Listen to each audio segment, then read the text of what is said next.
नमस्कार और स्वागत है। आज हम एक ऐसी कहानी की बात करेंगे जो सिर्फ घर वापसी की नहीं है, बल्कि ये एक आदर्श राज्य के जन्म की गाथा भी है। ये संघर्ष से शांति तक की एक यादगार यात्रा है। तो चलिए शुरू करते हैं। देखिए, ये सिर्फ कुछ शब्द नहीं है, ये तो एक युग के खत्म होने और एक नए युग के शुरू होने का ऐलान है। लंका में इतने लंबे, इतने भयानक संघर्ष के बाद यही वो पल था जिसका हर कोई बेसब्री से इंतजार कर रहा था। तो लंका पर जीत के साथ ही युद्ध तो खत्म हो गया, पर कहानी यहां खत्म नहीं होती। असल में अब सारा ध्यान युद्ध के मैदान से हटकर राम, सीता और लक्ष्मण की अयोध्या वापसी की उस लंबी यात्रा पर चला जाता है। और ये वापसी समझिए सिर्फ एक जगह से दूसरी जगह जाना नहीं था, ये तो धर्म की यानी सही और न्याय की अधर्म पर आखिरी जीत का एक बहुत बड़ा प्रतीक थी। ये उस महान संघर्ष का एक प्रतीकात्मक अंत था। जरा सोचकर देखिए, पूरे 14 साल, ये कोई छोटा मोटा वक्त नहीं था। ये कठिनाइयों से, दुख से और ना जाने कितनी ही परीक्षाओं से भरा हुआ था। और इसी अंधेरे के बाद जब घर वापसी की रोशनी हुई तो वो और भी ज्यादा खास लगी। और यहीं पर कहानी एक निर्णायक मोड़ लेती है। वो सारा दुख, वो सारा संघर्ष अब बस अतीत बनने वाला था। ये पीड़ा के खत्म होने और एक नई सुबह के शुरू होने का संकेत था। तो अब कहानी का केंद्र बन जाती है अयोध्या। यहाँ अपने प्रिय राजा के लौटने की खबर के साथ ही एक ऐसा माहौल बनने लगा था जिसकी किसी ने कल्पना भी नहीं की थी। चारों तरफ बस उत्सव ही उत्सव था। कल्पना कीजिए उस पल की। लोगों का जो लंबा इंतजार था वो आखिरकार खत्म हो रहा था। हर दिल में एक अलग ही उत्साह था, हर आंख में एक उम्मीद थी। ये सिर्फ एक खबर नहीं थी, ये तो जैसे कोई सपना था जो सच हो रहा था। अयोध्या में जो तैयारी थी वो असाधारण थी।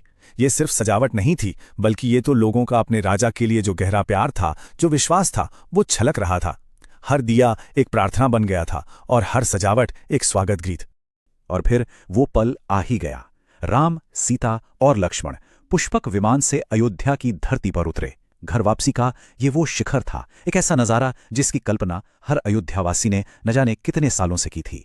जरा उस पल के शोर के बारे में सोचिए। वो सिर्फ आवाजें नहीं थीं, वो जनता के स्वागत की एक जबरदस्त लहर थी जो उनकी बेइंतहा खुशी और राहत को दिखा रही थी। हर दिशा से बस जय जयकार की ही गूंज आ रही थी। और इस सब के बीच एक बहुत ही भावुक पल आया। 14 सालों तक अपने भाई की खड़ाऊ रखकर राज करने वाले भरत का पुनर्मिलन। ये सिर्फ दो भाइयों का मिलन नहीं था, ये कर्तव्य और प्रेम का मिलन था। इस भावुक पुनर्मिलन के बाद अब एक औपचारिक बदलाव का वक्त था। अब वक्त था उस नायक के राजा बनने का और एक नए तरह के शासन की नींव रखने का। और फिर वो ऐतिहासिक घड़ी आई जिसका सभी को इंतजार था। राम का राज्याभिषेक हुआ। ये उनके शासन की आधिकारिक शुरुआत थी, एक ऐसा पल जिसने अयोध्या के इतिहास की दिशा को हमेशा हमेशा के लिए बदल दिया। लेकिन ये समझना बहुत जरूरी है कि ये समारोह सिर्फ किसी एक व्यक्ति के बारे में नहीं था, इसका एक बहुत गहरा मतलब था। ये उन सिद्धांतों की स्थापना थी जिनका राम प्रतिनिधित्व करते थे, धर्म, न्याय और मर्यादा। ये एक व्यक्ति का नहीं, बल्कि आदर्शों का राज्याभिषेक था। राम के शासन की शुरुआत के साथ ही एक नई सोच का जन्म हुआ, एक ऐसा विचार जो आज भी बहुत मायने रखता है, और इसी को हम राम राज्य के नाम से जानते हैं। तो सवाल यह है कि राम राज्य आखिर है क्या? ये एक आदर्श राज्य की कल्पना है, एक ऐसी जगह जहां शासन का मकसद हर एक नागरिक का भला करना हो और जहां न्याय सबसे ऊपर हो। इस आदर्श के कुछ बहुत सीधे और साफ सिद्धांत थे। सबके लिए न्याय हो, समानता हो और हर व्यक्ति सुरक्षित महसूस करे। यहां पर शासक मालिक नहीं, बल्कि प्रजा का रक्षक होता है। और इन्हीं मजबूत स्तंभों पर राम राज्य की नींव रखी गई थी। और ये समझना बहुत जरूरी है, राम राज्य को किसी पॉलिटिकल सिस्टम से कहीं ऊपर एक दार्शनिक आदर्श के तौर पर देखा गया। ये एक ऐसे समाज का सपना था जहां सही और गलत का फैसला सिर्फ कानून से नहीं, बल्कि नैतिकता और धर्म से होता है। और ये पूरी कहानी हमें एक बहुत ही जरूरी सबक पर लाकर खड़ा कर देती है कि सच्ची जीत सिर्फ युद्ध के मैदान पर नहीं जीती जाती। असली जीत तो तब होती है जब वो समाज में शांति, सद्भाव और न्याय लेकर आए।